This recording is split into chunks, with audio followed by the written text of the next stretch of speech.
दोस्तों जो अपना कन्वर्टर था तो उसमें हमने थोड़ा बहुत चेंजेस किया है, क्योंकि एक्चुअली क्या था ना, इसका जो हीट सिंक था ये बैक साइड पे इसका हीट सिंक हमने डाला था, तो बैक साइड में बहुत दिक्कत हो रहा था और उसको कसने में भी दिक्कत हो रहा था। तो अभी हमने हीट सिंक को इस टाइप में कर दिया है। ठीक है। सेकंड थिंग, जब हम इसको नीचे की साइड लेते थे तो हीट सिंक पूरी रहती थी, तो इसको माइका से हमें कनेक्ट करना पड़ता था और माइका अगर हिल गई तो ये शॉर्टिंग पे चला जा सकता था। तो उसकी वजह से हमने इसको एक तरीके से ऊपर भी कर दिया है, ताकि अगर आपका कोई शॉर्टिंग ना हो, टच ना हो, क्योंकि ये पार्ट अगर आपका ऊपर रहेगा तो ये किसी से आपका टच नहीं रहेगा, क्योंकि यहाँ पे पॉजिटिव सप्लाई आती है इसकी, यहाँ पे नेगेटिव आती है। तो अगर ये आपस में आप शॉर्ट करा देते हो तो ये IGBTs के मॉसफेट उड़ जाते हैं। तो उसकी वजह से हमने इसको ऊपर डाला। अगर ये किसी से टच भी होता है तो कोई दिक्कत नहीं होगी, नीचे की साइड से टच नहीं होगा, ऊपर तो आप गिट्टी लगा के इसको ऐसे रखोगे तो ऊपर की साइड से किसी से टच नहीं होगा। ठीक है। और ये कार्ड में जो पोटेंशियोमीटर हमने ये वाला पोटेंशियोमीटर हम यहाँ पे डालते थे, तो हमने इसकी डायरेक्शन चेंज कर दिया, क्योंकि इसकी वोल्टेज अप करते वक्त है ना काफ़ी दिक्कत आती थी। तो दिक्कत क्या थी ये मैं बता देता हूँ। ये अपना बोर्ड ऐसे लग जाता था और यहाँ पे अपनी 8055 की कोर लगती थी, तो इसका जो डायरेक्शन था वो नीचे की साइड था, जैसे ये लगा हुआ है, तो यहाँ पे पेचकस चलता नहीं था, तो काफ़ी दिक्कत होती थी। तो इसको हमने ना ऊपर डाल दिया। अगर आपको अपना वोल्टेज सेट करना होगा तो आप इजीली सेट कर सकते हो। बाकी तो हम सेट तो हम करके ही देते हैं। अगर आपने हमसे जो ऑर्डर दिया 80 बोला, हम तो 80 सेट करके ही देंगे। बट फिर भी कभी आगे इन फ्यूचर में आपको अगर इसका वोल्टेज सेट करना होगा तो आप सेट कर सकते हो। और काफ़ी लोग ये पूछते हैं कि सर ये पावरफुल क्यों है, मतलब और एज ए कंपैरिजन में जो DC है वो सस्ते भी मिलते हैं हमें मार्केट में, 600-700 रुपये के भी मिल जाते हैं।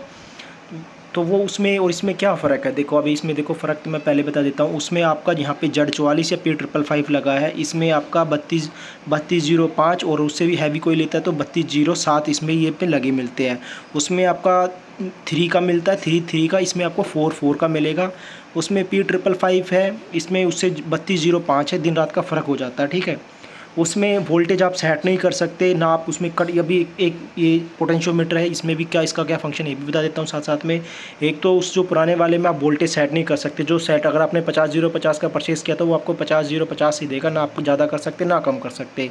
सेकंड थिंग, सबसे बड़ी बात उसमें कि अगर आपकी उसको अगर एम्पलीफायर पे बैटरी पे चला रहे हो और बैटरी लो हो गई तो वहाँ पे जो वोल्टेज है वो भी लो होते जाएंगे, लो होते जाएंगे, और वो चलता रहेगा और आपका एम्पलीफायर लो वोल्टेज में भी चलेगा और वो बैटरी और आवाज़ फटने लगेगी। बट इसमें आपका एक कट ऑफ टाइम है, ये पोटेंशियोमीटर इसको कट ऑफ टाइम अपना सेटिंग कर सकते हो कि आपकी बैटरी में अगर 10 वोल्ट बचे तो आपका एम्पलीफायर कट कर जाए, पावर बन जानी बंद हो जाए, 11 वोल्ट में या 12 वोल्ट में आप अपना इसको सेट कर सकते हो कि भैया अगर वोल्टेज 11 वोल्ट से नीचे जाती है तो ये ऑटोमेटिकली बंद हो जाए। क्योंकि ये फंक्शन इसलिए दिया गया, अगर आप इसको ट्रैक्टर में चला रहे हो या गाड़ी में चला रहे हो तो आप चलाते रहोगे और गाड़ी की बैटरी लो हो जाएगी। जब बट गाड़ी को स्टार्ट करोगे तो फिर गाड़ी भी आपकी स्टार्ट नहीं होगी। तो कम से कम गाड़ी भी बैटरी में इतनी पावर रहे कि या ट्रैक्टर की में कि आप चला सके, तो ये अपना आप उसको सेट करके छोड़ सकते हो ताकि आपकी गाड़ी की बैटरी बिल्कुल डाउन ना हो, अगर ट्रैक्टर या ट्रॉली जो भी आप स्टार्ट करना चाहो स्टार्ट हो जाए। ठीक है। और इधर देखोगे, इधर जो आप उसमें दिखेगा आपको, यहाँ पे जो कोर लगती है, ट्रांसफार्मर लगता है, वो नॉर्मली क्या होता है, ट्रोली वाली कोर होती है, हल्की कोर, उसी में वो नंबर ऑफ़ टर्न लपेटते हैं। हम जो लगाते हैं वो 8055 लगाते हैं। ठीक है। तो ये सबसे बड़ा तो ये भी बहुत पावर फैक्टर करेक्शन है एम्पियर का इस पर आपका। ठीक है। सेकंड थिंग, यहाँ पे जब आप उसको देखोगे उसमें जो डायोड लगे रहते हैं वो UF करके 5408 लगे रहते हैं, 2-2 करके, एक ऊपर 2 नीचे लगा देते हैं। बट जब आप उसको फुल लोड पे चलाते हो तो वो हीट होने लगते हैं। ठीक है। और ज़्यादा एम्पियर भी वो प्रोवाइड नहीं कर पाते। अगर आप उसका डाटा शीट खोल के देखोगे तो वो ज़्यादा एम्पियर के नहीं होते।